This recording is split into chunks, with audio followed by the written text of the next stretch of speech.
Start हो गया ना?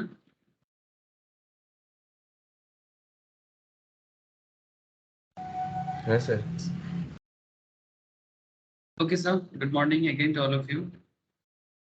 बेसिकली टेक्निकल एनालिसिस का क्लास और स्टॉक मार्केट। कहाँ है आज निफ्टी? मार्केट गिरा कि उठा?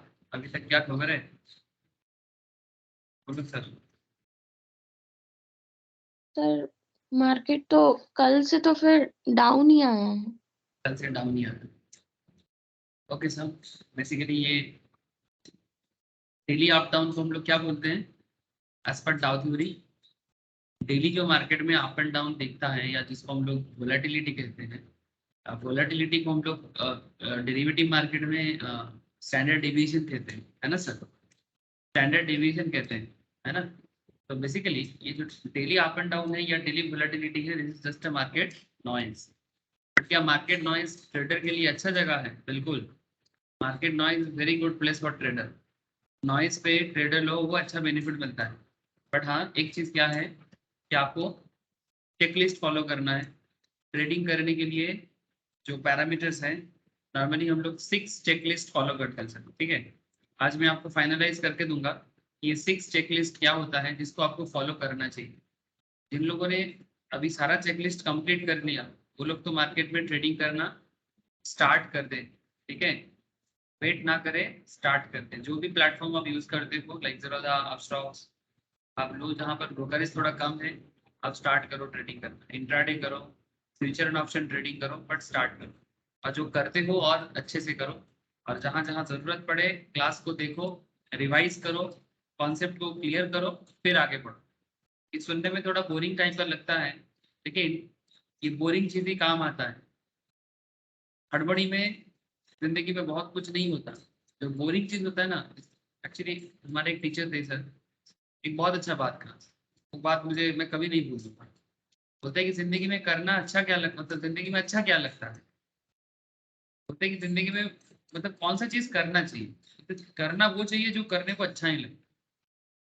बात को समझे थोड़ा सा, मतलब फिलोसॉफिकल या लॉजिकल टाइप का कोई मैटर था। मतलब हम लोग को एज ए ह्यूमन बीइंग करना क्या चाहिए? होता है कि करना वो चाहिए जो करने को अच्छा नहीं लगता। मतलब which we don't like we must do that, and which we don't like, which we like more, we must do not do that. ठीक है? मतलब कहने का मतलब ऐसा है कि इसको मैं इंग्लिश में ट्रांसलेशन बड़ा मुश्किल हो गया, हिंदी अच्छा था इसका। कहने का मतलब ऐसा है कि जो चीज आपको अच्छा लगता है आप वो ना करो, आप वो करो जो आपको अच्छा नहीं लगता। इसका बहुत सिंपल सा मतलब हो गया। जैसे हम लोग को स्टडी करने में दिक्कत होता है जब भी हम लोग स्टॉक मार्केट में पैसा कमाने का सोचते हैं या ट्रेडिंग करने का सोचते हैं, इन्वेस्टमेंट का सोचते हैं। लेकिन इन्वेस्टमेंट या ट्रेडिंग करने से पहले आपका जो होमवर्क है, आपका जो मतलब स्टडी टाइम है, उस पर हम लोग समय देना पसंद नहीं करते। We don't like that. हमें अच्छा नहीं लगता कि हमें टाइम देना पड़ रहा है, इतना कौन सीखेगा, इतना कौन पढ़ेगा। हमें क्या अच्छा लगता है? मार्केट आप हो गया, पैसा लगा दो। मतलब मार्केट आप हो गया, पैसा नहीं लगाना है। मार्केट आप होने वाला है, इसमें पैसा लगाना है। और ये चीज आपको समय के साथ मिलेगा। और जब सारा पॉइंट आप एक साथ इकट्ठा कर लोगे, स्टडी टाइम पे आप समय दोगे ना, तो तब आपको समझ में आ जाएगा प्रैक्टिस करते करते, ठीक है, कि किस टाइम पे आपको बाई करना चाहिए, किस टाइम पे आपको सेल करना चाहिए। दुविधा यही है सर, दुर्भाग्य भी बोल सकते हो कि ज्यादातर लोग सीखने पे समय देना बिल्कुल नहीं चाहते। इनका एक ही मकसद है कि जल्दी में पैसा कैसे कमाना। लेकिन जल्दी में पैसा कमाने के चक्कर में वो बैकग्राउंड सेटअप करना ही भूल जाता। जो भी हो, दैट्स अ डिफरेंट पार्ट, लोगों का अपना मर्जी है। लेकिन बात ये है सर, हम लोग अभी क्लास में आपको क्या बताने जा रहे हैं सर? आज मैं आपको रेंज ब्रेकआउट के बारे में बात करूँ। क्या किसके बारे में बात करूंगा सर? Range breakout. और रेंज ब्रेकआउट जब देता है, मतलब एक पर्टिकुलर रेंज के अंदर, मानो कि कोई स्टॉक या निफ्टी चल रहा है, आपको बड़ा पसंद आ रहा है कि रेंज में चल रहा है। रेंज इज वेरी, मतलब अगर एक रेंज में चलता है ना, जिसको हम लोग साइडवेज मार्केट भी बोलते हैं। साइडवेज मार्केट ट्रेडर को बड़ा पसंद है, specially intraday trader, positional trader. Range breakout जब देता है तब ट्रेडर को क्या करना चाहिए? जब एक रेंज चलते चलते ब्रेकआउट या ब्रेकडाउन, मतलब या तो मार्केट करंट रेंज को छोड़ के बुलिश हो गया और ज्यादा, या तो करंट रेंज को छोड़ के और नीचे आ गया, बेयरिश हो गया और नीचे आ गया। तो जब भी मार्केट ब्रेकआउट या ब्रेकडाउन दो भी दे, आपका परसेप्शन क्या होना चाहिए? ठीक है, मैं पॉजिटिव एंगल में बात करूंगा, ठीक है, लेकिन आप लोग पॉइंट को समझिए सर कि रेंज ब्रेकआउट जब देता है तब एक ट्रेडर को क्या करना चाहिए और उस टाइम पे आप अपना पैसा लेके कैसे रेडी रहोगे। ठीक है, और कुछ इंटरेस्टिंग पॉइंट और भी है सर कि आपको कितना रिस्क लेना चाहिए। ठीक है, उसका एक रेशियो होता है, एक कैलकुलेशंस होता है, मैं वो भी बताने वाला हूँ। और ये सारा कॉन्सेप्ट डाउ के कॉन्सेप्ट के अंदर ही आता है, मतलब जो द फेमस डाउ डाउ जोन्स है ना सर, डाउ के कॉन्सेप्ट के अंदर ही आता है। ऐसे हम लोग लास्ट कुछ क्लासेस में डाउ के बारे में काफी डिटेल्स डिस्कशंस कर चुके हैं, है ना सर। टेक्निकल एनालिसिस में हम लोग लास्ट कुछ क्लासेस में डाउ के बारे में काफी डिस्कशंस किए, और आज भी जो डिस्कशंस करने जा रहे हैं डाउ ने भी इसके बारे में बोला है और मार्केट में इस कॉन्सेप्ट का बड़ा ही पॉपुलरिटी है। ठीक है, ये जो कॉन्सेप्ट अभी मैं आपको बताने जा रहा हूँ दैट इज डाउ का कॉन्सेप्ट। इसके बाद मैं नेक्स्ट क्लास में आपको वेव बताऊंगा, और उसके बाद कुछ बचा कुछ टॉपिक है लेकिन मैं आपको फिनाले कराऊंगा। ठीक है, फिनाले मतलब उसमें आपको सारा टॉपिक को इकट्ठा करके कैसे ट्रेड लेना चाहिए उसके पूरा कॉन्सेप्ट को एक साथ बताएंगे। फिर कुछ एक्स्ट्रा पॉइंट्स भी आएगा, ठीक है, जैसे सप्लीमेंट्री कुछ नोट्स में कुछ एक्स्ट्रा इंडिकेटर्स। ठीक है, ऐसे इंडिकेटर्स जितना जाने काफी है, बट अगर किसी को और इंडिकेटर्स चाहिए तो उसके लिए भी कुछ और इंडिकेटर सप्लीमेंट्री नोट्स के अंदर आपको मिलेगा। सेंट्रल पिवोट रेंज के बारे में भी कुछ स्पेशल बता देंगे, बट मोटा मोटी ये डाउ के बाद और वेव के बाद टेक्निकल में जो इंपॉर्टेंट कॉन्सेप्ट है वो कवर हो जाता है। ठीक है, लेकिन उसके बाद कुछ एक्स्ट्रा जितना पढ़ो कम है। हाँ बोलो सर। सर वो बोल रहे हैं टॉप एंड हैंडल पैटर्न बता दीजिएगा सर। हाँ, क्या टॉप एंड हैंडल पे बता देंगे सर। हाँ, और पैटर्न तो सर बाकी है सर, फ्लैग पैटर्न हो गया आपका, triangle pattern, symmetrical triangle.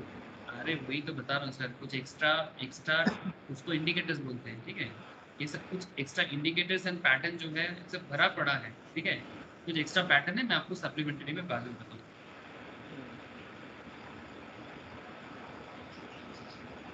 Concept is almost same for everything, बस आपका एक बार कॉन्सेप्ट क्लियर हो जाना चाहिए। सिलेबस जितना बनाओगे उतना बढ़ते जाएगा, बट ओवरऑल जितना चाहिए ऑलरेडी कवर कर चुका हूँ। कुछ एक्स्ट्रा होगा तो एक्स्ट्रा भी बाद में मैं कवर कर दूँ। तो मेरा इतना कहना है कि आप लोग अभी एग्जाम के लिए भी रेडी हो सकते हो। ठीक है, इतना टेक्निकल के बारे में मैंने बात कर चुका। एग्जाम के लिए जो प्रिपरेशन चाहिए उसके लिए भी आप लोग सॉल्व सोल्यूशंस करना चालू कर सकते हो। मैं जैसे आप लोग को प्रोवाइड करूँगा, इनको एनआईएस इंटरेक्ट करना है या एनएसी का एग्जाम देना है, और जिसे ट्रेडिंग करना है वो ट्रेडिंग करे, सिर्फ ट्रेडिंग करना है। जो लोग जॉब करना चाहते हैं उनको दूसरे को ट्रेड करवाना है, यही बस फर्क होता है, बाकी और कोई फर्क नहीं। अच्छा, रेंज ब्रेकआउट, चलिए सर। तो रेंज ब्रेकआउट एक्चुअली ये डाउ का ही एक कॉन्सेप्ट है। हम लोग लास्ट कुछ क्लासेस में डाउ के बारे में काफ़ी बात की, उसमें एक इम्पॉर्टेंट कॉन्सेप्ट था सर डाउ का, double top and double top double bottom and triple top triple bottom. ठीक है, मतलब जब भी आपको मार्केट में डबल टॉप डबल बॉटम या ट्रिपल टॉप ट्रिपल बॉटम दिख जाए और along with the support level and resistance level, और साथ में आपको सपोर्ट रेजिस्टेंस का भी हेल्प हो जाए और कैंडल स्टिक्स भी आपका एकदम बात बना दे, तो फिर मतलब आप सोचो कि आप तो एकदम तीर मार दिए सर। मतलब ऐसा चीज जब भी मिले, ट्रेड एकदम कॉन्फिडेंस के साथ लेने के लिए बताया जाता है मार्केट में। ठीक है, कि आपको क्या चाहिए, डबल बॉटम डबल टॉप चाहिए, ट्रिपल बॉटम या ट्रिपल टॉप चाहिए, ऑलरेडी डिस्कस्ड हो चुका है। रेंज फॉर्मेशंस आपको देखना है कि किस रेंज में चल रहा है और उसमें रेंज फॉर्मेशन क्या हो रहा है। एंड फिर आता है एक फ्लैग फॉर्मेशन का कॉन्सेप्ट, ये भी आपको हेल्प करता है। ठीक है, तो ये कुछ कोर कॉन्सेप्ट है। ठीक है, डाउ थ्योरी का जो मैं ऑलरेडी स्टार्ट किया था उसी को मैं थोड़ा कंटिन्यूशन करूँ। तो ट्रेडिंग रेंज के बारे में मैं लास्ट दिन ही भी बताया था। यहाँ पर एक कॉन्सेप्ट था 165 का अपर और 128 का लोअर लेवल। ठीक है, 165 का अपर और 128 का लोअर लेवल, ये डीएलएफ का एक शेयर था, और मैंने आपको लाइव में बहुत सारा कंपनी का वो भी दिखाया था कि सिमिलर पैटर्न बार बार मार्केट में आपको नजर आएगा। ठीक है, तो मेरा कहने का भी मतलब ऐसा है कि जैसे हम लोग ये भी देखे थे लास्ट दिन कि आपको बुलिश इंगल्फिंग दिख जाए, ठीक है, आपको लॉन्ग ट्रेड लेना चाहिए, आपको मॉर्निंग डोजी स्टार दिख जाए, ठीक है, आपको लॉन्ग करना चाहिए, आपको बियरिश इंगल्फिंग दिख जाए, शॉर्ट सेल करना चाहिए, आपको बियरिश हरामी पैटर्न दिख जाए, शॉर्ट सेल करना चाहिए, जो आपको यहाँ पर मैंने लास्ट दिन बताया था। ये पैटर्न देख के ये पैटर्न देख के आपके मन में ये सब चीजें क्रिएट होना चाहिए था, ठीक है। तो ऐसा पैटर्न मार्केट में जब भी आपको नजर आए ना सर, अच्छा जिनका कैंडल स्टिक्स अभी नहीं हुआ है, जैसे कि चौथा, मुझे पता है चौथा का कैंडल नहीं हुआ है, तो चौथा धीरे धीरे जब फिर से मैं एक तो कंटिन्यू चलेगा अभी, ठीक है, तो कैंडल्स को मैं फिर से रिवाइज करवाऊंगा, ठीक है, तब कैंडल्स का बाकी चीजें वो कर लेना, ठीक है। चौथा बात समझ में आ रहा है ना? है सर। Don't worry.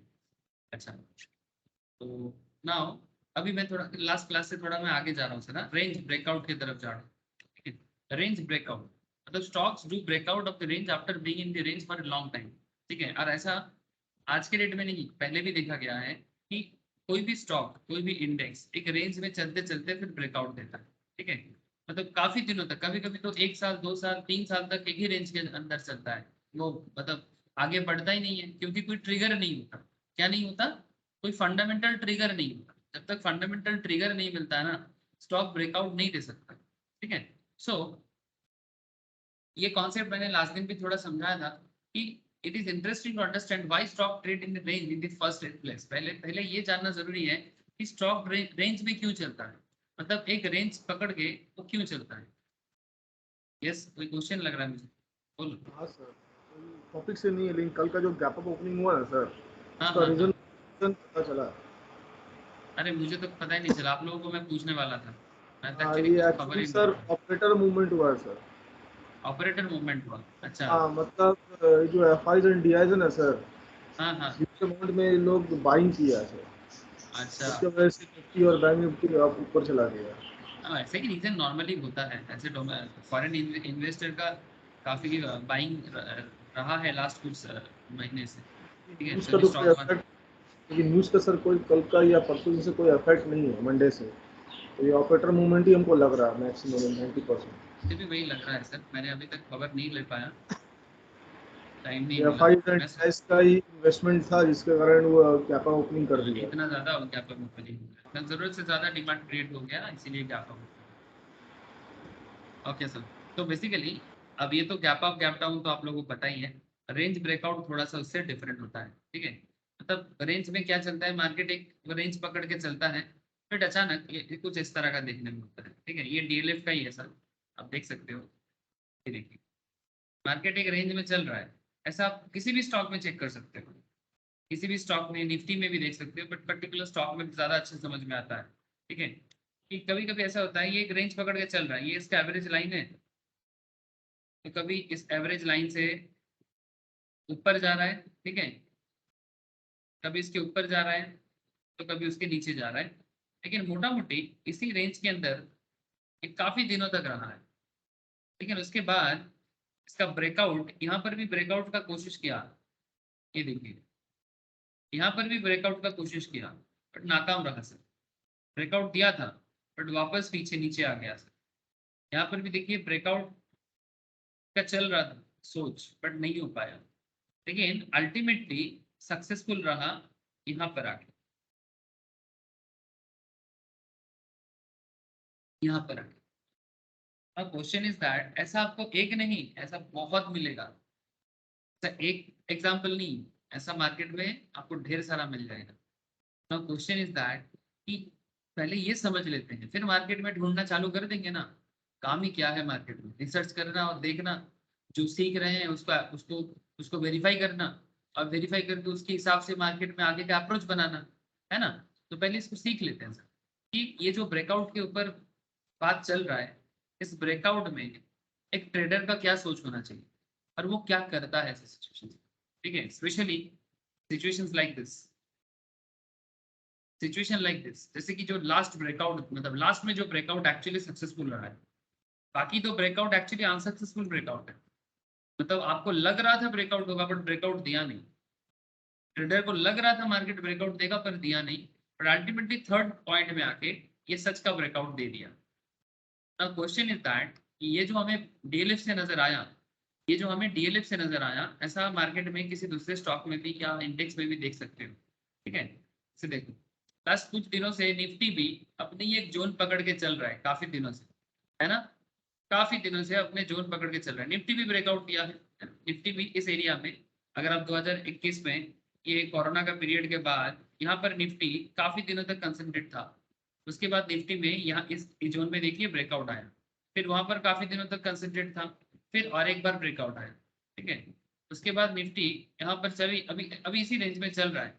ठीक है, काफी दिनों तक एक रेंज पकड़ के ही निफ्टी चल रहा है सर, पर निफ्टी अभी इस जोन से बाहर नहीं जा पा रहा है। मतलब अगर मैं बुलिशनेस बताऊं तो बुलिशनेस तो क्रिएट नहीं हो रहा है, उल्टा बीच बीच में थोड़ा बेयरिश ही दिया है।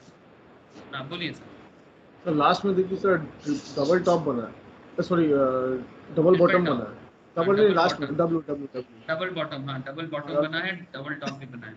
सर उसका जो यस नेक सर। लाइन है सर, नेक लाइन देख रहे हैं सर, तकरीबन 17,000 से नीचे में जो है बीच वाला लाइन जो है नेक हाँ लाइन हाँ बोलते हैं। ये वाला, हाँ ये वाला, नहीं नहीं, और नीचे सर, और नीचे ही आएगा। ये वाला। वो नहीं सर, वो तो बॉटम लाइन है ना, नेक लाइन, नेक हाँ लाइन उसका ऊपर जो डब्ल्यू का जो बीच वाला लाइन जो होता है। मतलब आप इसको बताने सर, नहीं नहीं सत्रह नहीं, हजार नहीं, आप अमाउंट नहीं, बताइए वो ना। तो रीटेस्टिंग हो रहा है सर, वो नहीं बोल रहे। सर उसको थोड़ा बड़ा कीजिए। हाँ बस हाँ बस बस बस। हाँ कर्सर नीचे लेके आइए, ये आपका लेवल 16,800 में लेके आइए। 16,800। अच्छा हाँ लेके आ हाँ गया। ये नेक लाइन है सर, ये नेक लाइन हाँ है। हाँ हाँ हाँ ठीक है। इसमें देखिए पॉजिटिव ब्रेकआउट दिया है यहाँ पर, हाई हाँ पे आके ब्रेकआउट क्लोज दिया। हुआ। हाँ हाँ अगर हाँ फिर उसके बाद एक और कैंडल बना ग्रीन कैंडल, वहाँ पे हम्म, सर एंट्री लेना पड़ेगा, वो नेकलाइन हाँ ब्रेक हो गया। ये वाला, ये वाला। हाँ वहाँ पे एंट्री लेना पड़ता है। 17,104 मतलब ये ये रेंज। डब्ल्यू पैटर्न हाँ सर देखे हैं हम, डब्ल्यू हाँ पैटर्न जब भी बनता है ना बुलिश मूवमेंट लेके आता हाँ है। हाँ हाँ हाँ इससे पहले बिल्कुल। एम पैटर्न बना सर, देखिए उसका पहले एम है, हाँ उसका एम पहले एम था, मतलब हाँ डबल टॉप। एम हाँ पैटर्न जब डबल भी टॉप, बनता है हाँ सर, नेकलाइन जब बनता है तो हाँ बेरिश मोड में चला जाता है। बिल्कुल बिल्कुल। ये हर एक मतलब स्टॉक में। हाँ यस, ये हमेशा होता है, हर एक स्टॉक में होता है। ठीक है, ये एक्चुअली मतलब आपको एक्चुअली इस एरिया में ये जैसे डब्ल्यू जो आप बताना चाहते हैं ना। ठीक है, हाँ ये डब्ल्यू हाँ पैटर्न हाँ मतलब ये डब्ल्यू को कंप्लीट करने वाला है बेसिकली। वो ये डब्ल्यू, कंफर्मेशन। ये डब्ल्यू को कंप्लीट करने वाला है। मतलब ये ऐसे सिचुएशन जब भी मार्केट में होता है, ये सब सिचुएशंस मार्केट में ट्रेड लेने के लिए बेहतरीन टाइम है, और सर लास्ट बेहतरीन में टाइम। हमको लग रहा है रीटेस्टिंग में देखिए एम पैटर्न ही बनेगा, मतलब डबल टॉप बनेगा, ये और नीचे जाएगा, ये आपका ये लेवल 17,200 तक जाएगा। ये अभी इसका मुझे जितना लगता है सर नवंबर तक, मतलब अभी दिवाली तक मार्केट में मूवमेंट बना रहेगा, मतलब साइडवेज या पॉजिटिव मूवमेंट बना रहेगा बीच बीच में। दिवाली के बाद एक एक एक एक चिंता आएगा कि क्या मार्केट गिर सकता है।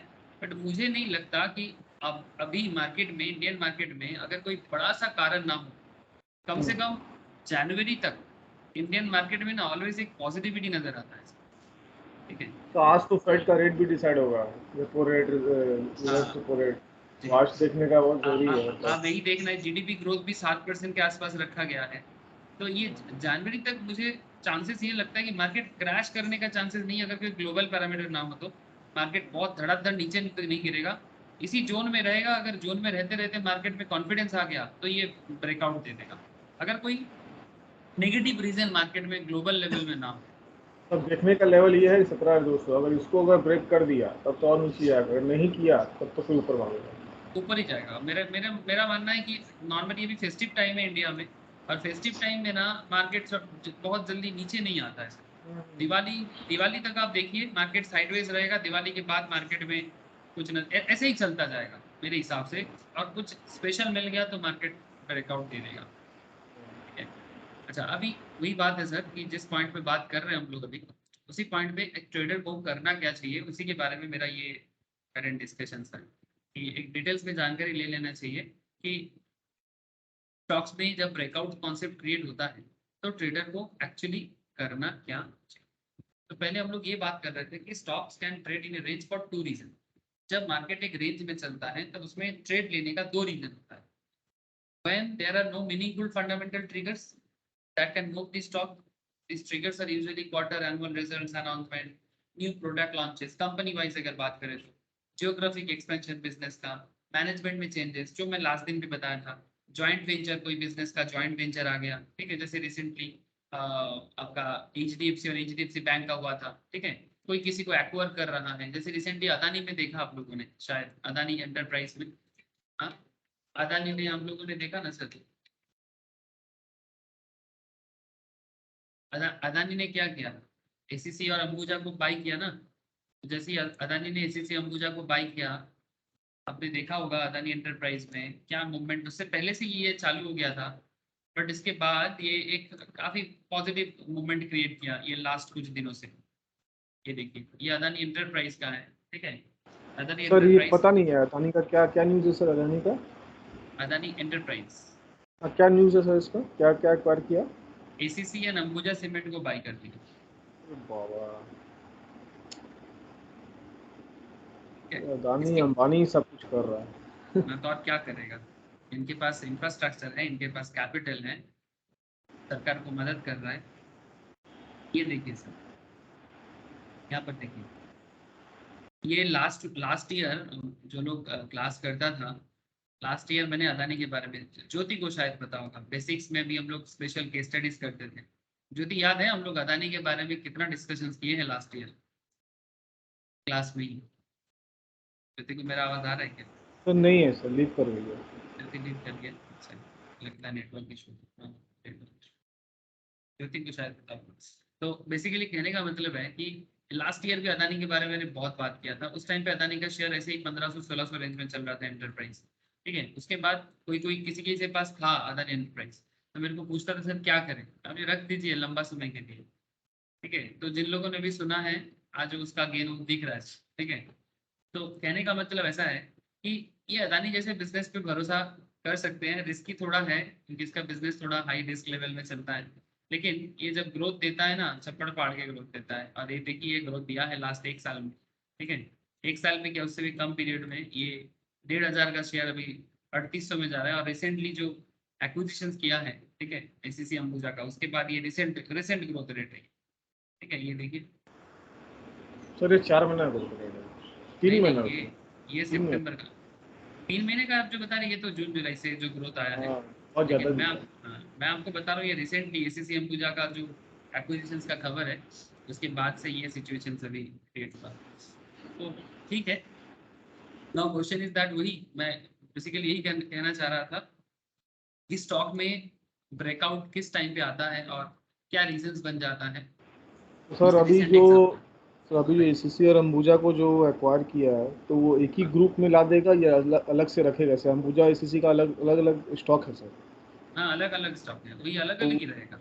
अलग रहेगा या उसमें मर्ज कर देगा नहीं नहीं, अदानी एंटरप्राइज? उसको मर्ज करने के बारे में तो कुछ बताया नहीं अभी तक, ठीक है।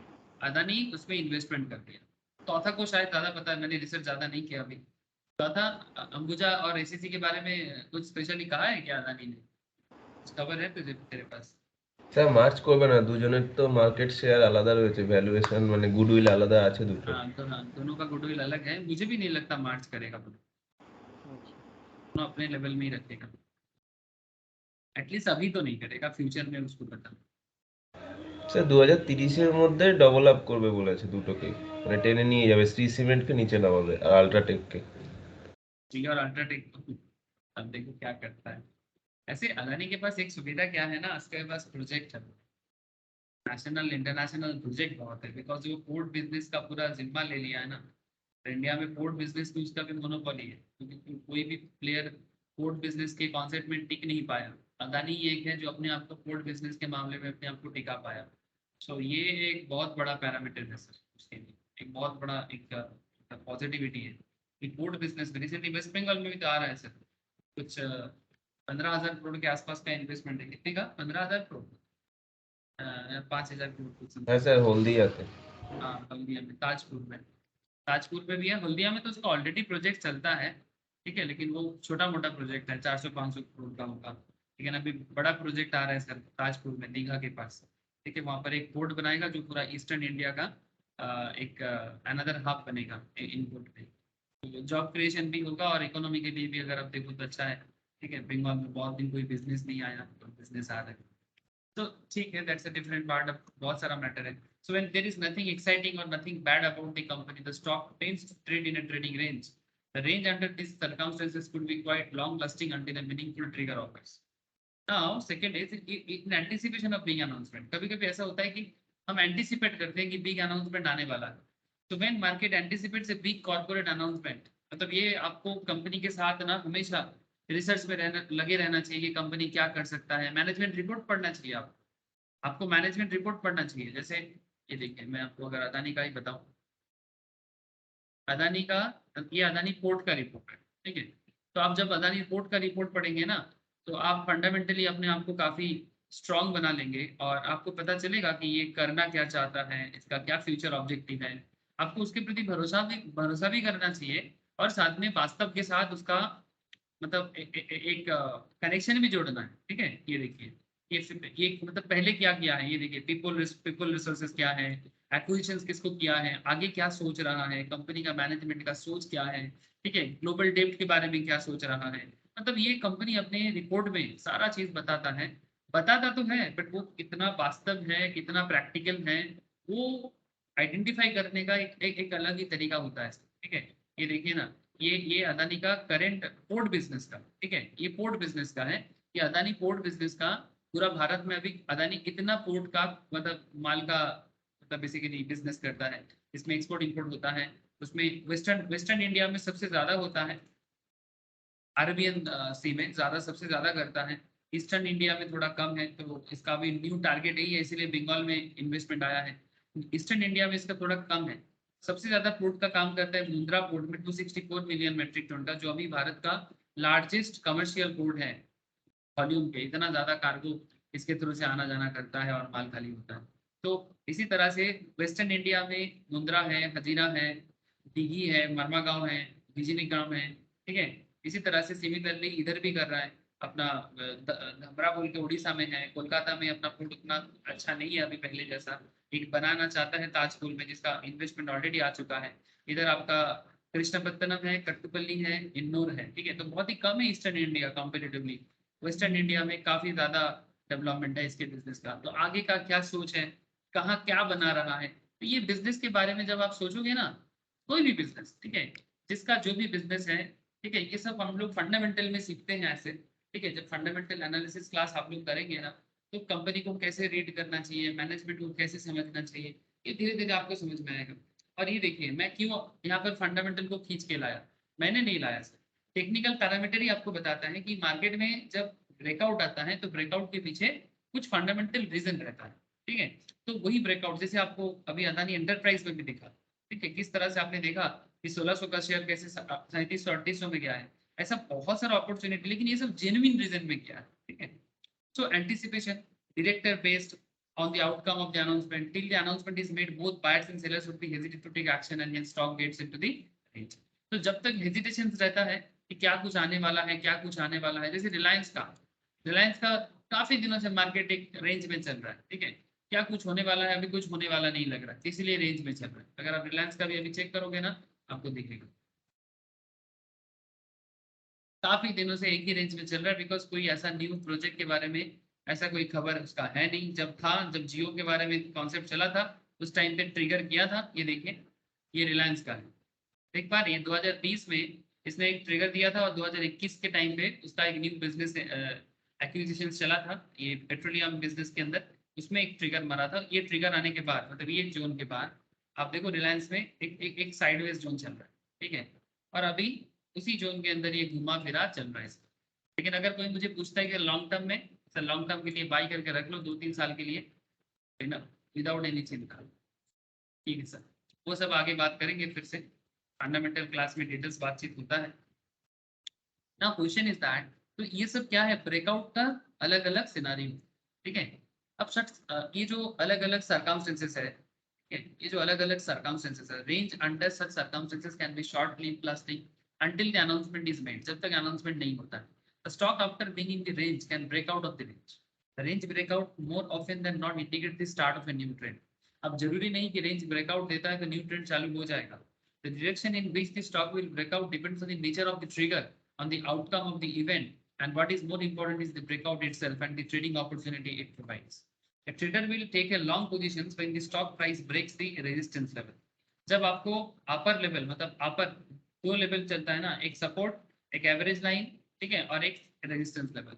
When the stock price breaks the resistance level and will go short after the stock price breaks the support level, ठीक है, सपोर्ट लेवल को क्रॉस करके आ जाए कोई स्टॉक या रेजिस्टेंस लेवल को क्रॉस करके चले जाए कोई स्टॉक, ऐसा सिचुएशंस ब्रेक का सिचुएशंस होता है, या तो ब्रेक अप मतलब ब्रेकआउट या तो ब्रेक डाउन।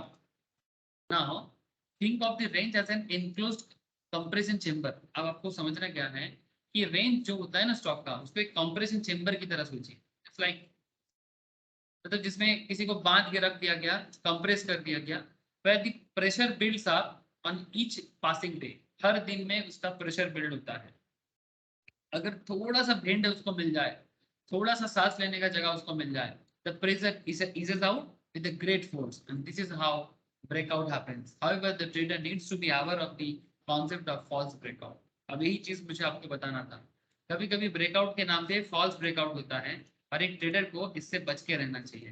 ठीक है, ये फॉल्स ब्रेकआउट हैपेंस कब होता है? when the trigger is not strong enough। जब ट्रिगर स्ट्रॉन्ग इनफ नहीं होता तो pull the stock in a particular direction। loosely put, a false breakout happens when a not so trigger friendly event occurs and impatient retail market participants, जिनके अंदर patience बहुत कम होता है, उनको लगता है कि अब तो कुछ होने वाला है। और impatient कौन होता है? Lack of knowledge and lack of patience. आपके अंदर अगर नॉलेज में भरोसा नहीं है, आप इम्पेशेंट हो जाओ, और इम्पेशेंट होके रिटेल पार्टिसिपेंट क्या करता है? रिएक्ट करने बैठता है, मतलब बाई ज्यादा कर लेता है, सिंपल बात है, या सेल ज्यादा कर देता है। तो usually the volumes are low on false range breakout, indicating there is no smart money involved in the move. Yes, तो सर ये फॉल्स ब्रेकआउट से बचे कैसे? हमें एग्जैक्टली पता कैसे चला कि ये फॉल्स ब्रेकआउट हो रहा है? वही मैं समझाने वाला हूँ। There is no smart money involved in the move. पहला बात ये है कि जब फॉल्स ब्रेकआउट देता है ना, तो उसमें एक्चुअली स्मार्ट मनी का इन्वॉल्वमेंट नहीं होता है। स्मार्ट मनी मतलब कोई फॉरेन इन्वेस्टमेंट, कोई डोमेस्टिक इन्वेस्टमेंट, ठीक है, ऐसा कोई मूवमेंट उसमें नहीं रहता है। After a false breakout the stock usually falls back within the range. वो फॉल्स ब्रेकआउट देगा और फिर अपने रेंज में आ जाएगा। मतलब ये बेसिकली एक हवा था मार्केट में, कोई न्यूज चैनल वाले ने इसको हवा दे दिया था। न्यूज चैनल वाले क्या करते हैं? मैनिपुलेट करता है ना सर। न्यूज चैनल में अलग अलग लोग आके कंपनी के शेयर के बारे में मैनिपुलेशन करता रहता है, अलग अलग ब्रोकिंग फार्म की तरफ से आके, आप लोग देखे होंगे, है ना। तभी तो न्यूज चैनल पे भरोसा उठ गया लोगों का। भरोसा देखो, अभी न्यूज चैनल एक न्यूज की तरह रहेगा, न्यूज पे भरोसा करके तो मुश्किल पड़ रहा है सबको। इवन ब्रोकिंग फार्म, बड़े बड़े ब्रोकिंग हाउस, उनसे भी ट्रेडर को भरोसा नहीं होता है। क्यों? उन्हें भी अपने ब्रोकरी से मतलब है। आपको कब प्रॉफिट होगा, आपका कब प्रॉफिट होगा, आपका प्रॉफिट कराने के लिए वो आपको ट्रेड कराएगा? नॉट लाइक दैट सर, ऐसा नहीं है। आप प्रॉफिट करो लॉस करो, ब्रोकरी तो उसको मिलेगा ना, तो उसको अपने ब्रोकर से मतलब, ब्रोकरेज से मतलब है ना, उसको अपने ब्रोकरेज से मतलब है, नहीं तो ब्रोकिंग फार्म चलेगा कैसे? एक्चुअली यही तो रीजन है कि आजकल ये जो discount broking firm like Zerodha, Upstox जैसे फार्म इतना पॉपुलर क्यों हो रहा है? एंजल वन पहले एक फुल ब्रोकरेज था, अभी वो भी डिस्काउंट ब्रोकरेज कॉन्सेप्ट में आ गया। क्यों आ गया? ठीक है, तो ये बड़े बड़े ब्रोकिंग फार्म क्या नहीं चल रहा है? वो भी चल रहा है, उनके पास मोटा मोटा पार्टी है, ठीक है। लेकिन जो छोटा छोटा ब्रोकिंग फार्म है, मतलब जो डिस्काउंट ब्रोकिंग फार्म है, जिसके पास शायद बड़े बड़े लार्ज अमाउंट ऑफ इन्वेस्टर या लार्ज अमाउंट ऑफ ट्रेडर, मतलब जो बड़े अमाउंट में खेलता है, वैसा कम है, बट उनके पास छोटा छोटा ट्रेडर बहुत आया है और मार्केट में एक कॉन्सियसनेस क्रिएट किया है, और स्टॉक मार्केट वो सबका खेलने का लेवल प्लेइंग फील्ड बनाया है। जिसके पास नॉलेज है वो अपना नॉलेज यूज करके आगे बढ़ रहा है। तो क्वेश्चन इज दैट सर, ये कहना क्या चाहते हैं सर? फॉल्स ब्रेकआउट के पीछे मार्केट न्यूज भी कभी कभी मैनिपुलेशन करता है, ठीक है, इससे आपको बच के रहना चाहिए। अब आपके अंदर अगर ठीक ठाक नॉलेज हो मार्केट के बारे में, सही कॉन्सेप्ट हो, ठीक है, मतलब कई बार मार्केट ना जबरदस्ती ऑल टाइम हाई, क्या आप तो नहीं छोड़ गए आपके हाथ से ये स्टॉक, ऐसे न्यूज आता है, ठीक है, आपको देखना चाहिए था, ऐसा ऑल टाइम हाई है, 52 वीक हाई दे रहा है। अब लोग क्या ना पागल की तरह, देखो ये स्टॉक में कितना रिटर्न दिया है। अब देखो, जैसे कितना सारा बात करें आपके साथ, बात कहने का चाहो तो खत्म नहीं होता। जैसे मैं जैसे अदानी एंटरप्राइज का बात करूं, मैंने अदानी के बारे में लास्ट ईयर बात किया, और इस बार मुझे अभी फंडामेंटल का क्लास खत्म होने के बाद, लास्ट ईयर मतलब मोस्ट प्रॉब्ली 6-8 मंथ्स बैक, ठीक है, जब मैंने फंडामेंटल कंप्लीट किया था, उस टाइम पे मैंने अदानी के बारे में काफी डिस्कशन किया, इवन फाइनेंस के क्लास में भी अदानी का डिस्कशन किया। तो अदानी का डिस्कशन मैंने जब किया था तब अदानी में दम था, ठीक है। क्या अभी अदानी में दम नहीं है? अभी भी दम है, बट अभी देखना है सर कि इसके स्टॉक में क्या कॉन्सेप्ट और बचा हुआ है, क्या इसमें और दम दिख रहा है कि नहीं, फंडामेंटली चेक करना है, तब हम इसके बारे में कुछ आपको बता सकते हैं। बाकी अगर ट्रेडिंग का कॉन्सेप्ट है तो अदानी का शेयर ट्रेडिंग के लिए इतना पॉपुलर नहीं माना जा सकता, क्योंकि इसमें देखो, इसमें साइडवेज नहीं रहा है, ठीक है। तो आप एक पर्टिकुलर मतलब बेसिकली ये एक लॉन्ग टर्म इन्वेस्टमेंट के लिए बहुत अच्छा माना गया है, या फिर आप इसमें पोजिशनल ट्रेडिंग लेके एक शॉर्ट टर्म इन्वेस्टमेंट करके कर सकते हो। लेकिन साइडवेज मार्केट में ट्रेडिंग सबसे बेस्ट होता है जब मार्केट इस रेंज में चलता है, जैसे ये यहाँ पर ये साइडवेज में रहा ना। क्वेश्चन इज दैट कि आपके मन में जो सवाल चल रहा है,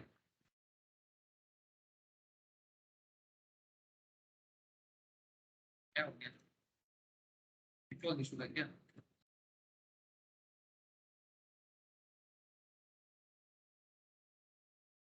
का क्या हो गया?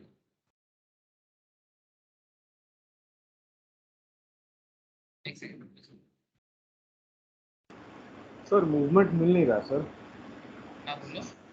मूवमेंट मिल नहीं रहा। सुबह सुबह मूवमेंट आ रहा सर, 9:15 से लेकर 1 घंटा तक मूवमेंट मिल रहा है, अप ट्रेंड या डाउन ट्रेंड, इस बार सब साइडवेज ही रह जा रहा है। पेपर ट्रेड लिए हैं अभी, लेकिन कुछ खास नहीं है, अप डाउन वही एक ही रेंज में। साइडवेज में अभी मार्केट साइडवेज में मुझे तो लग ही रहा है। मैं आपको काफी देर से बोल रहा हूँ, बीच बीच में थोड़ा सा ट्रिगर करेगा, बट अभी मार्केट साइडवेज में जाएगा क्योंकि ऐसा कोई रीजन नहीं है। बैंक निफ्टी का कॉल लिए 41,300 का, पेपर ट्रेड लिए हैं, हाँ 400 तक गया प्रॉफिट, उसका फिर नीचे आकर के फिर माइनस में आ गया, फिर ये पॉजिटिव में दिखा रहा है 200 रुपये। ये साइडवेज ही रह रहा है। अभी साइडवेज, अभी कोई ऐसा कोई रीजन तो दिख नहीं रहा है सर मार्केट में, ठीक है। Now question is that sir, इसमें ये जो आप लोगों के मन में चल रहा है कि सर ब्रेकआउट कॉन्सेप्ट को समझे कैसे, या फिर ब्रेकआउट के साथ अपने आप को बनाए कैसे, ठीक है। फॉल्स ब्रेकआउट से एक ट्रेडर अपने आप को कैसे बचा सकता है, ठीक है। देखिए अब एक ट्रू ब्रेकआउट का कुछ डिस्टिंक्ट कैरेक्टरिस्टिक होता है, ध्यान से सुनो। एक ट्रू ब्रेकआउट का कुछ डिस्टिंक्ट कैरेक्टरिस्टिक होता है, स्पेशल कैरेक्टर। पहला बात, मार्केट में वॉल्यूम, जो हम लोगों ने ऑलरेडी डिस्कस कर लिया एक बार, है ना, वॉल्यूम आर हाई, ठीक है। मतलब सेलिंग एंड बाइंग प्रेशर जो होगा वो हाई रेंज में होना चाहिए, ठीक है। इसके लिए आपको प्रीवियस डे क्लोज का एनएससी से अंदर आप जाके डेटा कलेक्ट कर सकते हो, ठीक है, कि पहले क्या था आज कितना चल रहा है। तो वॉल्यूम हाई है कि नहीं है ये देखना जरूरी है। After the breakout the momentum is high, ठीक है। ब्रेकआउट के बाद प्राइस का जो मोमेंटम है वो भी हाई होना चाहिए, ठीक है। जैसे यहाँ पर थर्ड पॉइंट पे ऐसे दिखा है, इसमें देखिए यहाँ पर मोमेंटम लैग है, यहाँ पर भी मोमेंटम लैग है, यहाँ पर मोमेंटम मिल गया। तो अगर मोमेंटम हाई है ना, ये एक आपका ब्रेकआउट रेंज का मतलब एक ट्रू ब्रेकआउट का एक सबसे इंटरेस्टिंग कॉन्सेप्ट है। Stock attempted to breakout of the range 3 times, however the first attempts are false breakout and first breakout starting from मतलब पहला ब्रेकआउट जो है वो तो breakout was characterized by low volume basically. इसमें वॉल्यूम एक्चुअली नहीं था मार्केट में, बाइंग सेलिंग प्रेशर एकदम बिल्कुल अच्छा नहीं। सर मोमेंटम मतलब प्राइस का मूवमेंट को बोल रहे हैं क्या? ये सर मोमेंटम मतलब प्राइस मूवमेंट, ठीक है। मतलब स्टॉक में बाइंग प्रेशर ज्यादा होना चाहिए, ठीक है, बहुत ज्यादा लोग बाई करेगा और ऑटोमेटिकली मतलब टू मच डिमांड, ठीक है, too much demand on about the stock, और उसमें ऑटोमेटिकली प्राइस मोमेंटम क्रिएट होता है। तो जब प्राइस मोमेंटम क्रिएट होता है तो वो एक्चुअली आपको रियल ब्रेकआउट देता है, ठीक है। जिसमें हम लोगों ने फर्स्ट में देखा वॉल्यूम लो है, second breakout was characterized by impressive volume but lack momentum. Volume अच्छा था, सेकंड में वॉल्यूम अच्छा था, कैसे पता चल रहा है ये देखिए, यहाँ पर बहुत ही शॉर्ट ड्यूरेशन में बाइक सेलिंग चला है। यहाँ पर देखें काफी दिनों से वॉल्यूम अच्छा था, तभी तो मार्केट इतना अच्छा ट्रेड लिया है साइडवेज में। मतलब वॉल्यूम अच्छा है ट्रेडिंग का लेकिन मोमेंटम मिस है, ठीक है। और यहाँ पर देखिए वॉल्यूम तो अच्छा था ही, साथ में मोमेंटम भी मिला है, तभी ये इतना जोर से ऊपर गया। और ऐसा आप सिर्फ डीएलएफ में ही नहीं, आप और भी स्टॉक चेक करिए ना, आपको दिखेगा, हर जगह में दिखेगा। Now trading the range breakout, trading the range breakout, इसमें ट्रेड क्या करना है। अब traders by the stock as soon as the stock breaks out of the range on good volume. Good volume confirm just one of the prerequisites of the range breakout. There is no way for the trader to figure out if the momentum will continue to build. इसका कोई मतलब there is no way for the trader to figure out the momentum will continue to build. Is the trader should always have a stop loss. मतलब momentum continue रहेगा कि नहीं रहेगा, इसके लिए ट्रेडर के पास कोई एक्चुअली चांस मतलब कोई ऐसा कोई सुराग नहीं होता जिसके आप सोच सकते हो कि नहीं भी कंटिन्यू करेगा। इसीलिए जब भी मार्केट ब्रेकआउट रेंज में रहे स्टॉप लॉस लेके ट्रेड लेना सबसे बेहतरीन है, ठीक है। स्टॉप लॉस लेके ट्रेड लेना मतलब आप जिस पर्टिकुलर ट्रिगर पॉइंट से आपने स्टार्ट किया था उसके हिसाब से जो भी आपका जिस पॉइंट से स्टार्ट किया है कम से कम उसी को आप अपना स्टॉप लॉस मानिए, या फिर जो लोएस्ट ऑफ द लो है उस पॉइंट पे उसका आप स्टॉप लॉस लगाइए। स्टॉप लॉस लगाने का तरीका मैं आपको कैंडल स्टिक्स पे समझा चुका हूँ, ठीक है। तो फॉर एग्जांपल लेते हैं, चलो assume the stock is trading in a range between 128 से 165, ठीक है, ये काफी दिनों से चल रहा है 128 से 165। स्टॉक्स ने breaks out the range and start जब 165, रेंज ब्रेक किया और 165 क्रॉस करके जा रहा है, अभी 170 पे चल रहा है।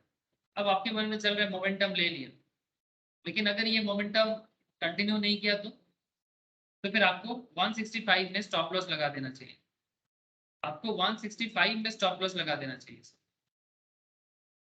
मतलब एटलीस्ट जिस रेंज से आपने स्टार्ट किया था आपको उसी रेंज में स्टॉप लॉस लगा देना चाहिए, ठीक है। Alternatively assume the stock breaks out at rupees 128, अब मानो कि स्टॉक 128 से, ठीक है, 128 में स्टॉक ब्रेकआउट दिया, जिसको हम लोग ब्रेक डाउन भी बोल सकते हैं, ठीक है, also called break down, and वो ट्रेड कर रहा है 123 में, ठीक है। अब शॉर्ट सेलर के लिए क्या है ना, जो शॉर्ट सेलिंग करता है वो तो ऐसे सिचुएशंस के लिए वेट करता है ना, मार्केट गिरने वाला है तो 128 चल रहा था 123 में आ गया, और trader can initiate short trade at rupees 123 and treat the level of 120 as stop loss. मतलब आप 123 को टारगेट कर रहे हो तो आपको स्टॉप लॉस लगा देना चाहिए 128। मतलब जब आप ऐसे मतलब ऐसे रेंज के अंदर जब आप ब्रेकआउट के ऊपर बेस करके ट्रेड लेते हैं तो स्टॉप लॉस लगा के आपको ट्रेड करना चाहिए, ये बात आप याद रखिए। आफ्टर इनिशिएटिंग द ट्रेड, जैसे आप ट्रेड ले लेते हैं, अगर ब्रेकआउट जेन्युइन है then the trader can expect a move in the stock which is at least equivalent to the width of the range. For example, with the breakout of 168 the minimum target expectation 43 points। कैसे आया 43 points? आपका stock कितना चल रहा था 168, और अगर आपने इसको 125 में अगर मानिए कि इसका रेंज चल रहा था 168 से 125 के अंदर काफी दिनों से ये चल रहा था, ठीक है। तो 168 से 128 या 125 जो भी चल रहा था टारगेट एक्सपेक्टेशन, ठीक है, तो 125 से 168 ब्रेकआउट दिया है 168 पे, तो लास्ट जो इसका रेंज चल रहा था जिस रेंज पे ये काफी दिनों से घूम रहा था, ठीक है, 125 से 128 के बीच में घूम रहा था, तो 43 पॉइंट्स का यहाँ पर वेट था रेंज का। तो जो रेंज का वेट होता है ना, ठीक है, वही आपका और एक्स्ट्रा हो सकता है, तो 168 से प्लस 43 ऐड कीजिए तो 211। तो आपका मोटा मोटी टारगेट आप मान के चल सकते हैं कि जिस रेंज में ये स्टॉक इतना दिन चल रहा था उसी रेंज में ये अपने आप को एक्चुअली मूव कराएगा, ठीक है। इट्स लाइक अगर मैं रिलायंस में देखूं, ठीक है, ये देखिए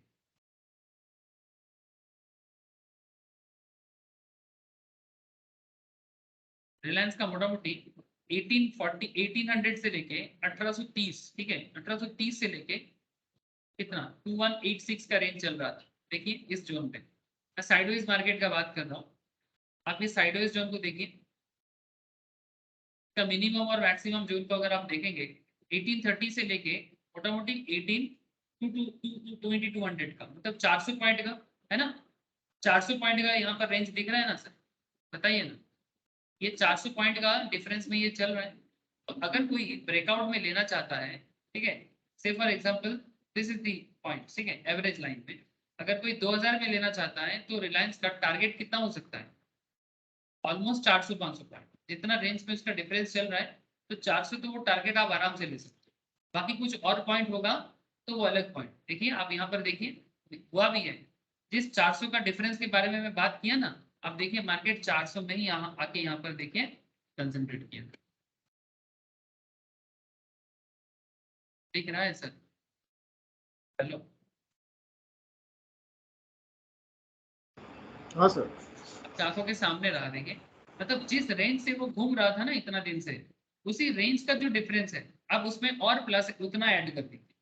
अगर ये 2000 के रेंज में, मतलब अगर आप इसको बाई करते हो, ठीक है, आपका करंट बाइंग पोजीशन मानिए 2000 है, और ये लास्ट कुछ दिनों से जिस रेंज में अपने आप को, जिस वेट के अंदर ये अपने आप को लेके चल रहा था लास्ट 2-3 मंथ्स में, जो भी आपका टारगेटेड एरिया है आप उसके हिसाब से देख लीजिए, तो मोटा मोटी आप देखेंगे कि ये 400 के रेंज में बार बार आना जाना कर रहा था 1800 से लेके 2200 के रेंज, ठीक है।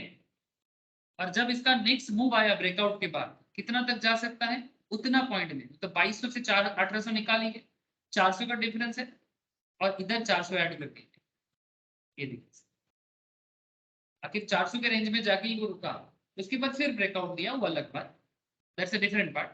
बट इतना क्लियर हो रहा है सर कि वो ब्रेकआउट देखिए कितना टारगेट तक जा सकता है जब ब्रेकआउट देता है। जिस रेंज का वेट में वो घूम रहा था उसी वेट के अंदर जितना डिफरेंस था उसी डिफरेंस में वो अपने आप को मूव करा सकता है। ये मार्केट में देखा गया है, मतलब ये गाड़ी का स्पीड का एक मतलब टेक्निक है, ऐसा बोल सकते हैं। It's a very interesting concept कि आपका टारगेट भी आप यहाँ पर फिक्स कर सकते हैं, कि आप अगर ब्रेकआउट मिल जाए तो टारगेट क्या कर सकते हैं, और स्टॉप लॉस जहाँ से स्टार्ट करते हो, ठीक है, या फिर जिस रेंज में चल रहा है उसी रेंज के आसपास आप स्टॉप लॉस लगाइए, क्योंकि अगर वो ब्रेकआउट देके उस रेंज में गया है ना तो वापस आके जिस एरिया से ब्रेकआउट स्टार्ट किया था उसी एरिया में आके रुक सकता है, ठीक है, जैसे हम लोगों ने देखा 168 या 128 अभी एग्जाम्पल देखा। Now there is a concept of flag formation.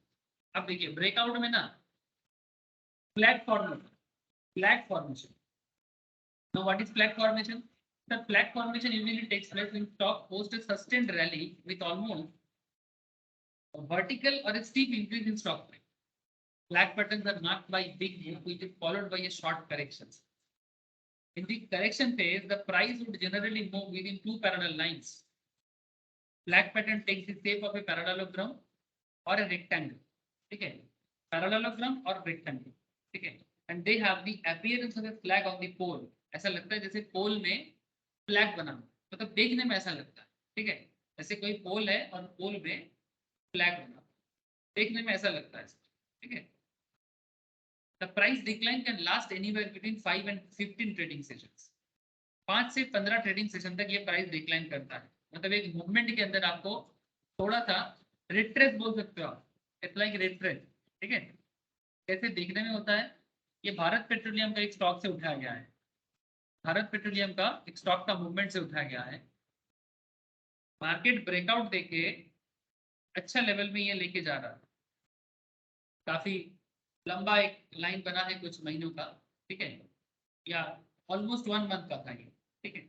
इसमें एक सर्टेन पॉइंट में जाके देखिए ये फ्लैग के जैसा बन गया, यहाँ पर फ्लैग स्ट्रेट नहीं हुआ है बट कोई बात नहीं, आप कॉन्सेप्ट को समझिए। यहाँ पर देखिए ये इस पॉइंट में जाके स्टॉक क्या किया, रिट्रेस किया, मतलब थोड़ा पीछे मुड़ के, थोड़ा पीछे मुड़ के देखा, मतलब थोड़ा सा ब्रेक डाउन, रैली थोड़ा सा रुक गया। अब रैली रुक के मोटामोटी 5 से लेके 5 डे से 15 सेशन तक मैक्सिमम देखा जाता है, ऐसा होता है कि वो पीछे जाता है, उसके बाद वो वापस अपने ट्रेंड को पकड़ता है, और जब ऐसा होता है तो उसमें फ्लैग फॉर्मेशन होता है। और जब आप जैसे हम लोग कुछ देर पहले डब्ल्यू फॉर्मेशन देख रहे थे, ठीक है ना, ऐसे कप एंड हैंडल फॉर्मेशन भी बताएंगे सर, लेकिन आप फ्लैग फॉर्मेशन पहले देख लो। तो फ्लैग का फॉर्मेशन जब होता है तो हम लोग का मूव तो ऑलरेडी निकल चुका है, क्योंकि जब तक पोल बनने का हम इंतजार करते हैं ऑलरेडी बिग मूव दे चुका होता है, और फ्लैग, और जब फ्लैग का जब बनता है एग्जैक्टली तो वो तो रिट्रेसमेंट हो रहा है, करेक्शन हो रहा है मार्केट, जी तो मूव तो ऑलरेडी निकल चुका है सर, फिर हम लोग बाइंग कैसे करेंगे? कहाँ निकल चुका है, आपको यहाँ तो बाई जब करना पोल, चाहिए ना, सेकंड में ट्रेडिंग करेंगे ना आप लॉन्ग टर्म थोड़ी सोच रहे हैं। जब एक मार्केट मूवमेंट चल रहा था, मार्केट मूवमेंट में फ्लैग नजर आता है तो फ्लैग के नीचे आपको यहाँ पर पॉइंट मिलता है तो फिर से इसका सर बाई करो। नेकलाइन या ब्रेकआउट कहाँ पर है फिर? इस पॉइंट में आप बाई करिए ना, फ्लैग के बाद आपका अच्छा, ट्रेडिंग यहाँ बनेगा ना, इस पॉइंट में, जैसे यहाँ पर 550 आपका बाइंग जोन बनना चाहिए, और आपको इसको target depending on the situations, but मोटा मोटी जितना भी आप टारगेट सोच रहे हो, ठीक है, वो टारगेट मोटा मोटी यहाँ पर अगर आप 500 ये 625 तक गया है, आप अगर 580 भी टारगेट बनाएंगे ना तो भी आपका 30 रुपीज़ का within two trading sessions 2 दिन के अंदर ये सिचुएशन क्रिएट हो। तो टारगेट तो ऐसा ले सकते हैं जो फ्लैग बना है उसका जो लेंथ है वो ऊपर का लेंथ हो जाए। हाँ वैसा भी हो सकता है, देखिए मैं फ्लैग फॉर्मेशन पे कैसे ट्रेड लेना है बता। तो फॉर ए ट्रेडर देखिए अब ये फ्लैग फॉर्मेशन में किसके लिए फ्लैग फॉर्मेशन चांस बनाते हैं, जो जो बात आपने कहा, ठीक है, वही वही कॉन्सेप्ट यहाँ पर बताया। When flag forms, the stock invariably spots back all of a sudden and continues to rally upwards. मतलब एक्चुअली ये रैली लेके चल रहा था, अचानक फ्लैग हुआ, और ये अचानक नहीं हुआ, 5 से 15 दिन ऐसा दिखता है सर, 5 से लेके 15 दिन तक ऐसे दिखता है, उसके बाद ये फिर से अपना ट्रेंड पकड़ता है, रैली फिर से अपवर्ड होता है। For a trader who has missed the opportunity, मतलब जिसको पहला बस मिस हो गया, स्टॉक को अगर किसी ने इस पॉइंट में नहीं ले पाया, ठीक है, और उसको अगर फ्लैग दिख रहा है तो सेकंड चांसेस, मतलब सेकंड बस आ रहा है। However, the trader has to be quick in taking the position as stock tends to move up all of a sudden, because ये एक्चुअली उसका सेकंड मूव था, ठीक है। Flag formation basically second movement होता है जो बहुत सडनली हो सकता है, तो काफी क्विक होना चाहिए, वेट करने का कोई मतलब नहीं। The chart above the sudden upward move is quite evident, जैसे आप अगर देखेंगे। The logic behind the flag formation is fairly simple. The steep rally in the stock offers an opportunity for market participants to book profit. Invariably, the retail participants, मतलब जो retail traders, ठीक है, individuals who are happy with the recent gains in the stock start booking profits by selling the stock. This leads to a decline in the stock price as only the retail participants are selling. The volumes are on the lower side. The smart money is still invested in the stock, and hence the sentiment is positive for the stock. Many traders see this as an opportunity to buy the stock, and hence the price rallies all of a sudden. यहाँ पर इसका engineering क्या है देखिए, ये जो कहानी है फ्लैग का कहानी क्या है, स्टोरी तो आपको बता दिया, अब स्टोरी के पीछे का एक बार क्लैरिफिकेशन देखो। पहला बात है कि मूवमेंट आपको यहाँ पर पहले ही मिल चुका है, अगर किसी ने यहाँ पर मूवमेंट स्टार्ट किया था, ठीक है, अगर किसी ने यहाँ लिया था, जो जितना पहले पोजीशन लिया था उसके हिसाब से आप सोच सकते हो। लेकिन मैं यहाँ पर मानता हूँ कि अगर किसी ने माना यहाँ पर पोजीशन लिया था, ये पोजीशन किसके लिए था, यहाँ पर बेसिकली स्मार्ट मनी आया था मार्केट में। ध्यान से समझिए सर, जब 470 के आसपास बीपीसीएल चल रहा था, तब स्मार्ट मनी का मूवमेंट इसके अंदर इन्वेस्टमेंट हुआ था। Smart money in the sense foreign money या एफआईआई डीआईआई का मनी, ठीक है, फॉरेन इंस्टीट्यूशनल बायर या फिर डोमेस्टिक इंस्टीट्यूशनल इन्वेस्टर्स, ठीक है, मतलब बेसिकली इंस्टीट्यूशनल मनी जब स्टॉक में आता है, ठीक है, तब स्टॉक में एक स्टीप रैली नजर आता है, ठीक है, और जो उन पे भरोसा करता है। अब देखो, क्योंकि अब इंस्टीट्यूशन के पीछे पीछे कौन आता है, रिटेल आता है, क्योंकि रिटेल तब तक मार्केट में आना। हाँ बोलिए सर। यस सर क्वेश्चन पूछे FIDI से, सर कोई एप्लीकेशन वगैरह है जिससे हमको मालूम चल जाए FIs का इन्वेस्टमेंट है, DIs के इन्वेस्टमेंट्स है? हाँ, आप टिकट टैप यूज करो, वहाँ पर आपको सारा डिटेल्स मिल जाएगा। टिकट है? हाँ टिकट टैप, ठीक है, टिकट टैप मनी कंट्रोल में भी मिलता है, ठीक है। टिकट टैप का प्रो वर्जन यूज करोगे ना, कंपनी का किसका कहाँ स्मार्ट मनी आया है, ठीक है, किस में क्या इन्वेस्टमेंट आ सकता है, ठीक है, सब खबर आता रहता है सर, न्यूज आता रहता है, ठीक है। मनी कंट्रोल तो है सर, उसमें मिलेगा? मनी कंट्रोल का प्रो वर्जन में डिटेल्स में देता है। टिकट टैप आज की डेट में काफी अच्छा बनाया है सर, टिकट टैप यूज कर सकते हैं, मैं तो टिकट टैप यूज करता हूँ। प्रो वर्जन में से पेड वर्जन है क्या? टिकट टैप का प्रो मतलब एक फ्री वर्जन भी होता है, वहाँ पर आपको बेसिक नहीं, इन्फॉर्मेशन मिल जाएगा। मनी कंट्रोल का प्रो मनी वर्जन कंट्रोल का भी प्रो वर्जन है, हाँ है सर, पेड वर्जन है? हाँ पेड वर्जन है।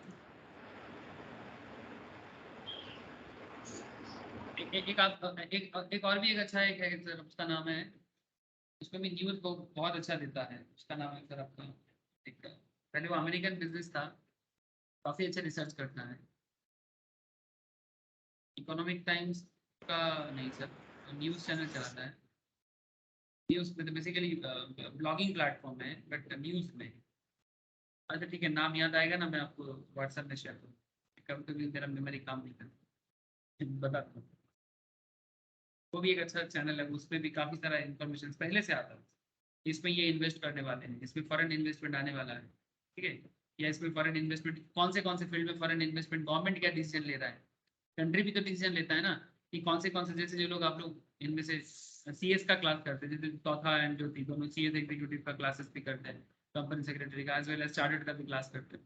तो जो लोग चार्टर्ड का CS का क्लास करते हैं, वहाँ पर हम लोग FDI foreign direct investment, foreign investment के बारे में बात करते हैं। तो गवर्नमेंट कब किसके बारे में क्या डिसीजन लेता है, कौन से फील्ड के बारे में क्या डिसीजन लेता है, उस पर भी समझ में आ जाता है कि अगर गवर्नमेंट छूट मतलब बेसिकली परमिशन दे रहा है, इसका मतलब अभी इन्वेस्टमेंट आने वाला है ना, तो आपको वो सब स्टॉक को क्या कर लेना चाहिए, पहले से शॉर्ट आउट कर लेना चाहिए, और फिर अभी देखना चाहिए कि उसमें से बेस्ट कौन सा है, किसको फंड ज्यादा मिलने वाला है।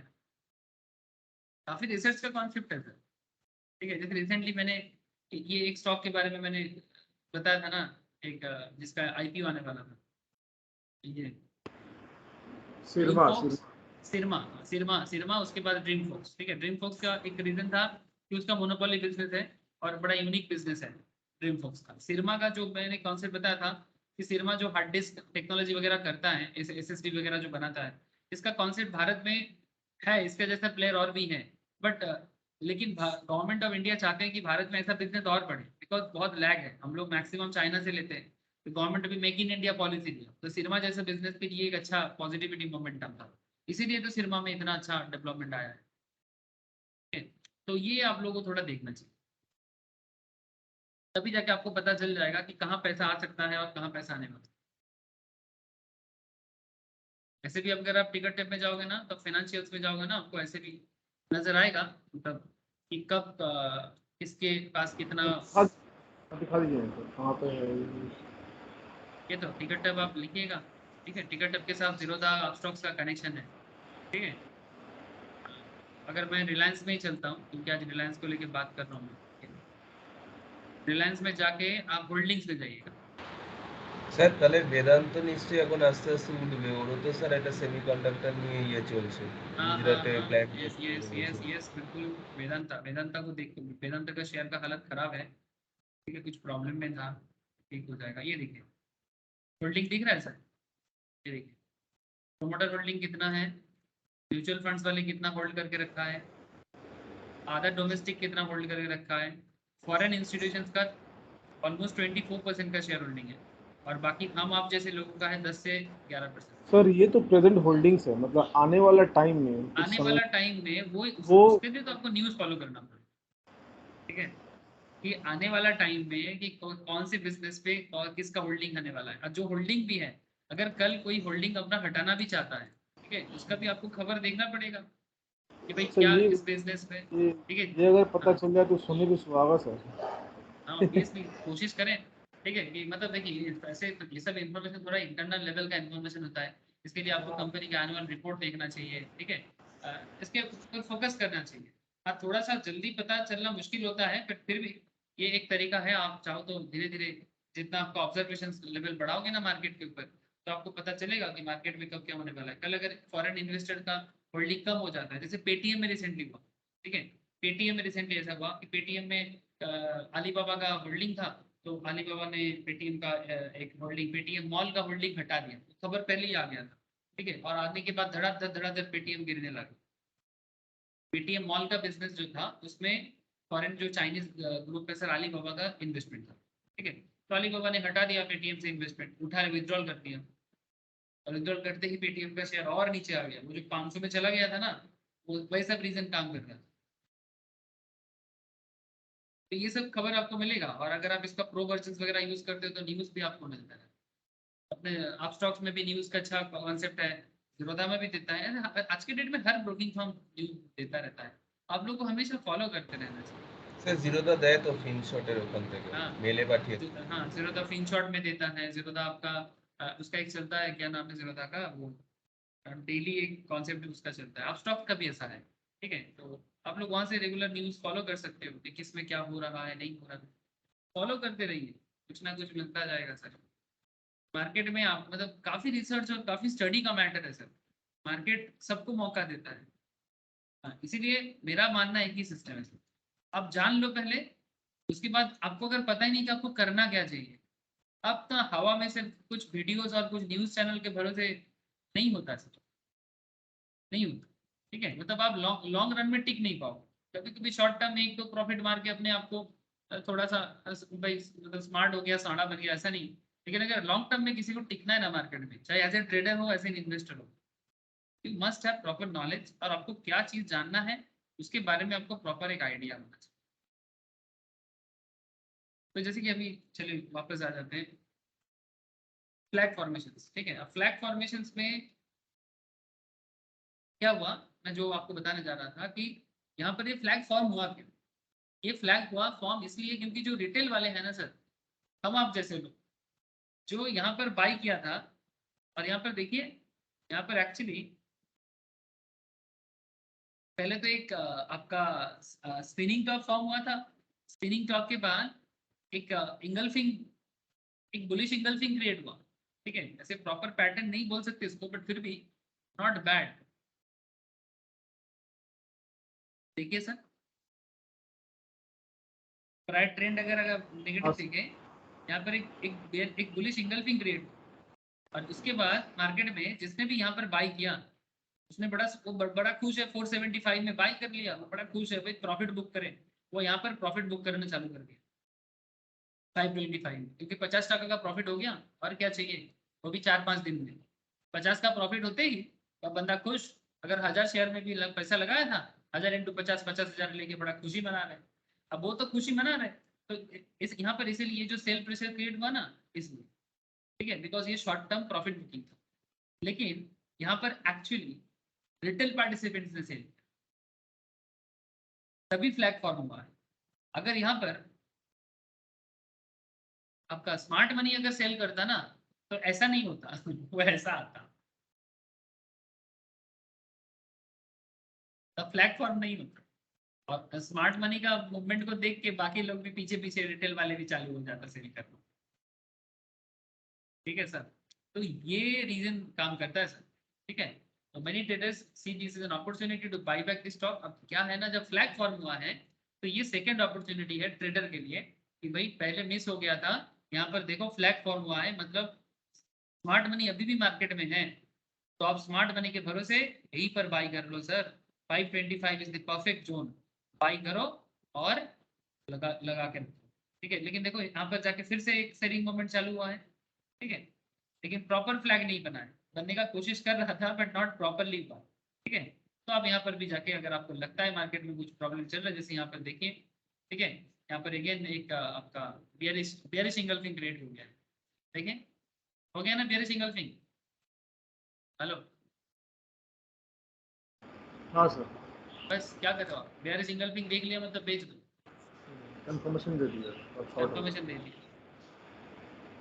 यही तो देखना है, यही तो समझना है, इतना समझ जाएंगे तो मार्केट में, अरे ज्यादा जान के फायदा नहीं है लॉट्स ऑफ इंफॉर्मेशन नेसेसरी नहीं है, जितना जाने अच्छे से जाने और उसको प्रैक्टिस करते।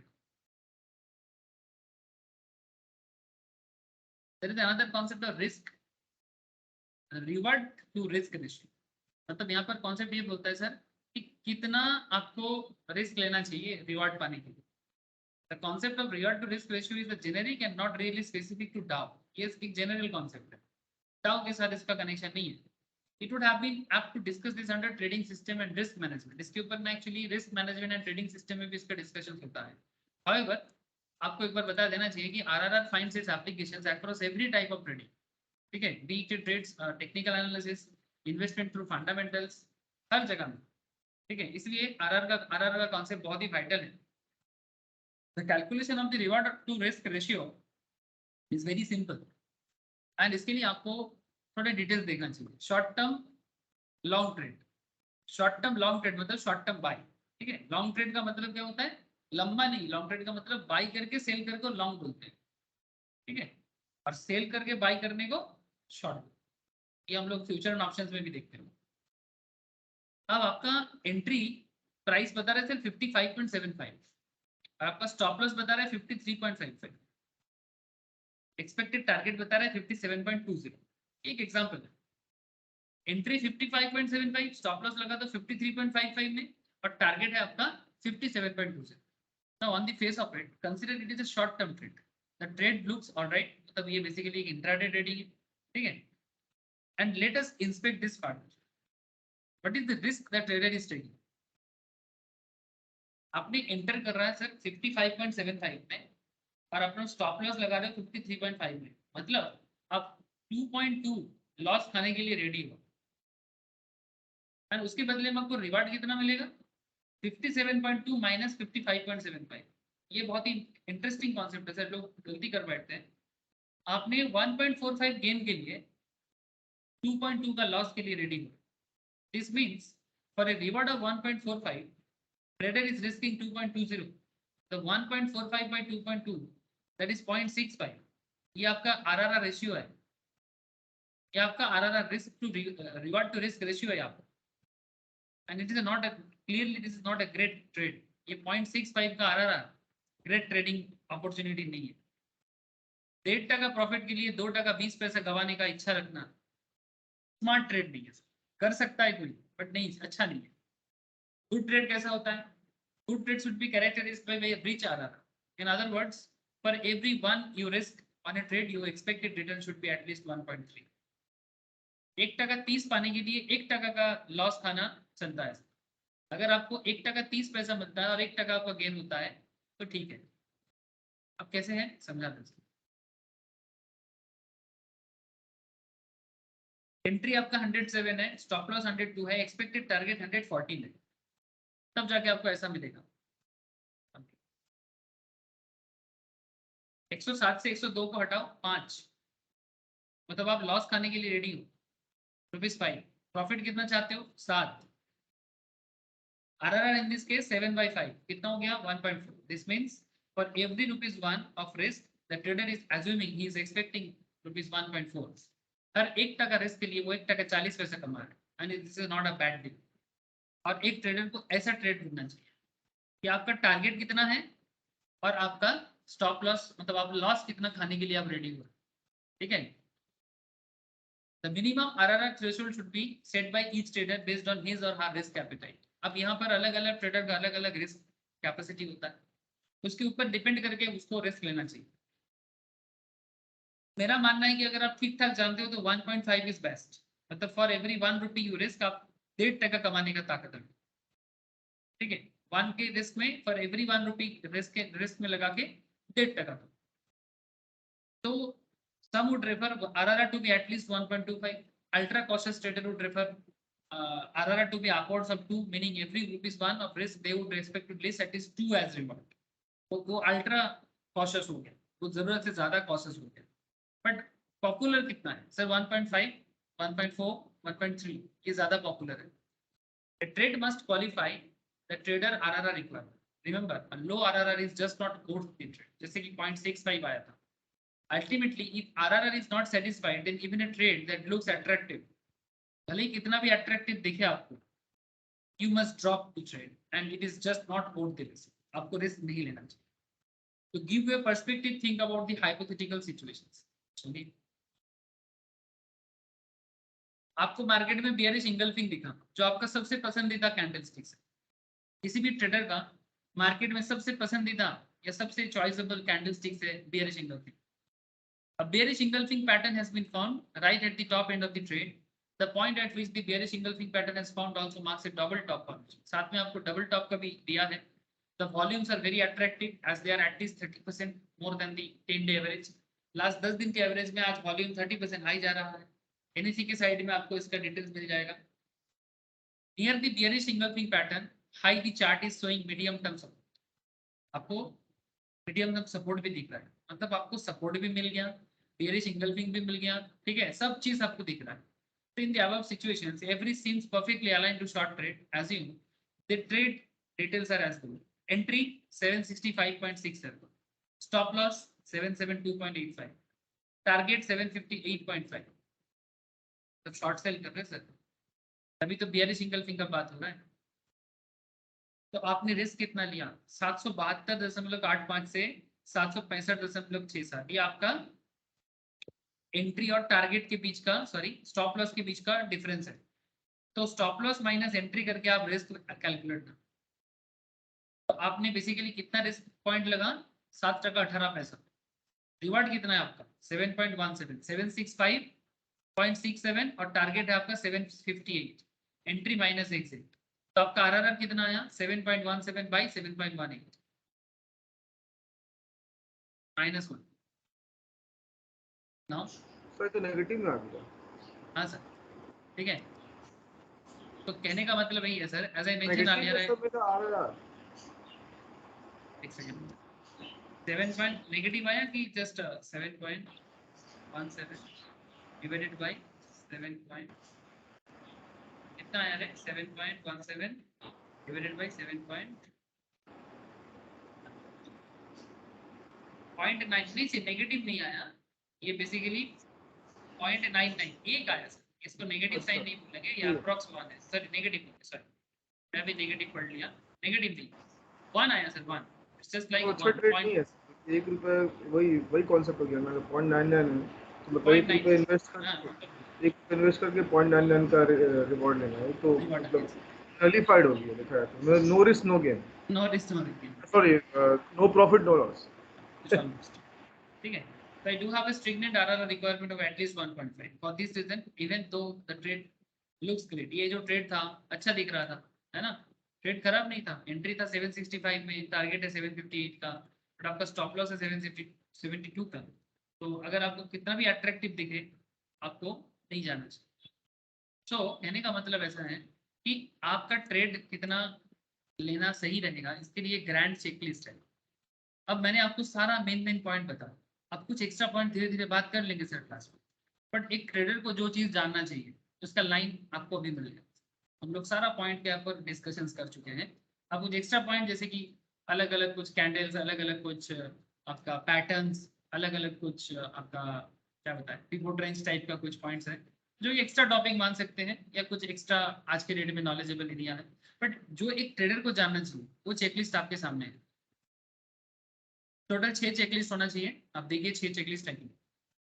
First, stock should be form recognisable candlesticks. पहला पॉइंट है स्टॉक में एक रिकॉग्नाइजेबल कैंडलस्टिक्स होना चाहिए। जिसका कैंडलस्टिक्स अभी तक नहीं हुआ वो कैंडलस्टिक्स करने के बाद उसको कैंडलस्टिक्स का क्लियर हो जाएगा। Support resistance should confirm the trade, the stop loss price should be around support and resistance, या तो सपोर्ट लाइन या तो resistance line. Support is for the buyer and resistance is for the short seller. For a long trade ये point 1 2 हो गया।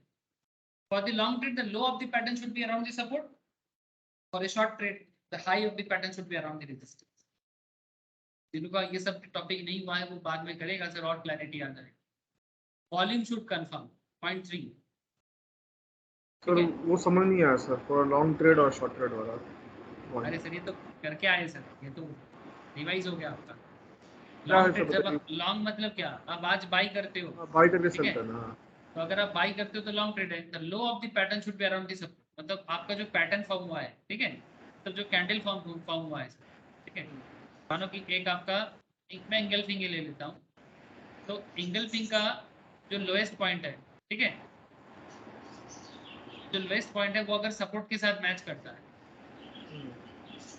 तो एकदम trading के लिए बन रहा है ना सर, ठीक है, इसीलिए बोला था low of the pattern should be around the support, मतलब या तो वो सपोर्ट स्टॉप या तो लॉस, सपोर्ट के आसपास। वो स्टॉप लॉस हो जाएगा क्या सर? नहीं, वो आपका लॉन्ग ट्रेड करने के लिए आपका सपोर्ट लेवल, ठीक है, स्टॉप लॉस आप लोएस्ट ऑफ द लो को लगा देना दोनों कैंडल्स, वो तो आपका स्टॉप लॉस वही जाएगा, लेकिन पॉइंट इज दैट आपको ट्रेड लेना चाहिए कि नहीं लेना चाहिए, वो बात है सर। हाँ, लेना चाहिए क्योंकि अभी एंगल्फिंग लेना बना चाहिए, है। अगर अगर आपका कैंडल भी आपका साथ दे रहा है, एंड दूसरा पॉइंट आपका कैंडल सपोर्ट के आसपास है, तो आपको बाई करना चाहिए। अच्छा sir. And for a short trade अगर आप शॉर्ट सेलर हो तो फिर आपके लिए high of the pattern should be around the resistance. मानो कि इसी को अगर मैं सपोर्ट ना बना के रेजिस्टेंस बना देता हूँ अपर में, ठीक है, और ये मानिए कि एक बेयरिश इंगल्फिंग है, अब मार्केट गिरने वाला है, अब मार्केट गिरने वाला है, तो अगर रेजिस्टेंस लेवल के आसपास आपका बेयरिश इंगल्फिंग है और मार्केट अभी गिरने वाला है, तो कहने का मतलब है कि आपका कैंडल्स भी साथ दे रहा है और साथ में रेजिस्टेंस लेवल भी आसपास है, तो मार्केट अभी डाउन जाएगा, तो आपको शॉर्ट सेल करना चाहिए। ठीक है। दूसरा बात, वॉल्यूम कंफर्म होना चाहिए, मतलब वॉल्यूम हाई होना चाहिए, एटलीस्ट लास्ट 4-5 दिन के एवरेज के हिसाब से आपका वॉल्यूम हाई लेवल में जाना चाहिए, क्योंकि वॉल्यूम हाई रहेगा तो मार्केट में अप या डाउन दिखता है। Ensure above average volume on both buy and sell day. Above average मतलब जो इतना दिन में एवरेज दे रहा था उससे हाई दे रहा है। Low volumes are not encouraging and do hence to feel free to hesitate while taking trade। अगर वॉल्यूम लो है ट्रेडिंग दिन में लास्ट 10 दिन के हिसाब से, ठीक है, या लास्ट एक हफ्ता के हिसाब से, तो छोड़ दो सर, वॉल्यूम लो होने से ट्रेड मत लो, चाहे कितना भी अट्रैक्टिव लगे आपको। Point 4, look at the trade from the डाउ थ्योरी पर्सपेक्टिव। डाउ का 4-5 कॉन्सेप्ट आता है sir, primary secondary trend, double triple range formations, recognisable डाउ फॉर्मेशंस, ठीक है, ये डाउ का कॉन्सेप्ट है। And 5, indicator should confirm. जो जो इंडिकेटर्स हम लोगों ने पढ़ के आए सर, मेन इंडिकेटर्स, ठीक है, इंडिकेटर्स देख लीजिए। Scale the trade size higher if indicator confirm to your plan of actions. Indicator 5वां पॉइंट है सर, सारा चीज अगर कंफर्म है उसके बाद इंडिकेटर भी अगर आपको कंफर्म करता है, अमाउंट बढ़ा, पहले सोचे थे 500 शेयर खरीदना है, अगर इंडिकेटर कंफर्म करता है तो 500 ही ले लो सर, 500 करके मतलब जो भी शेयर है आपका 500 क्वांटिटी शेयर ले लो। लेकिन अगर इंडिकेटर कंफर्म नहीं करता तो 500 को आधा कर दो, 250 शेयर में ट्रेड लो। इंडिकेटर कंफर्म करे तो बेट बढ़ा दो, इंडिकेटर कंफर्म ना करे तो बेट को कम करो, जो भी आपका प्लान रहेगा। ठीक है, इंडिकेटर का यूज ऐसे करना चाहिए। Next point 6, RRR should be satisfactory, मतलब वही हर 1% का रिस्क के बदले मैक्सिमम 1.5% का सोचिए या 1.3 का सोचिए। जहां आरआरआर कम दिखे वहां पर ट्रेड नहीं लेना चाहिए, फायदा नहीं होगा सर। तो ये बेसिकली आपका 6 चेकलिस्ट है। इसका प्रैक्टिस जितना आपका बढ़ता जाएगा, आप ये 6 चेकलिस्ट में मास्टर बनते जाएंगे, और जैसे आप ये 6 चेकलिस्ट में मास्टर बन जाएंगे, एज ए ट्रेडर भी सक्सेसफुल होना आपके लिए इजी हो जाएगा। So 1:3 बेस्ट है। हाँ ठीक है, अगर आप 10 रुपए का अगर रिस्क है, 30 रुपए अगर मिल जाता है ठीक। अगर आप न्यू हो, तो आपके लिए 1:3 बेस्ट है। बट अगर आप थोड़ा पक्का बन गए मार्केट में तो आपके लिए 1:5 भी चलेगा। तो ट्रेलिंग स्टॉप लॉस पे काम करना पड़ेगा, सबसे बेटर है। 1:3 मिल गया, फिर अपना स्टॉप लॉस लगा दोगे। बिल्कुल ठीक है। तो ये रहा ओवरऑल सारा डिस्कशंस। लेकिन अभी मैं एक आपको मतलब एक ग्रैंड फिनाले कराऊंगा, जिसमें जितना सारा चीज अभी तक पढ़े हैं तो सारा चीज को एक बार कवर अप करूंगा। ठीक है, फिर उसको कैसे यूज करना है उसको भी एक बार सम अप करूंगा। तो फिर और बाकी कुछ नहीं है, आप कोई भी पेपर ट्रेडिंग सॉफ्टवेयर लीजिए, प्रैक्टिस करते रहिए। ठीक है, और कुछ एक्स्ट्रा टॉपिक है, जैसे कि आपको मैं वेव थ्योरी बताना है, मुझे आपको कप एंड हैंडल बताना है। ठीक है, कुछ एक्स्ट्रा कुछ अपना क्या बोलते हैं कैंडल स्टिक्स है वो भी बताना है। ठीक है, जिन लोगों का बाकी पूरा कंप्लीट अभी बाकी है, जैसे चौथा का बाकी है, तो सब अभी चलता जाएगा सर, फिर से रिवाइज होता जाएगा, मतलब कंटिन्यू होगा, तो कंप्लीट करते हैं। ठीक है सर।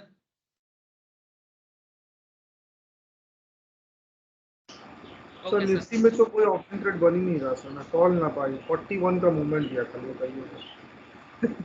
40 पॉइंट्स का। निफ्टी में हाँ देखिए सर, पूरा 40 पॉइंट्स का मूवमेंट है सर। भिखारी बन के बैठा है सर। नेक्स्ट क्लास में देखता हूँ सुमित जी, मेरा क्लास का टाइम है दूसरा। बैंक निफ्टी भी सर वैसे ही चल रहा है, कोई फायदा नहीं, पूरा साइडवेज जा रहा है। ग्रुप में शेयर कीजिए ना, ग्रुप में शेयर कीजिए। तो शेयर करने कुछ है ही नहीं, वही मतलब 39 पॉइंट्स का ही तब से होवरिंग कर रहा है वो, 35 to 40 का बीच। ठीक है, बहुत बेकार मार्केट है। अच्छा ठीक है, नेक्स्ट क्लास में कंटिन्यू बात करते हैं। Okay Sumit ji, bye. हाँ স্যার हाँ दादा बॉस। স্যার বলছি যখন এই কেউ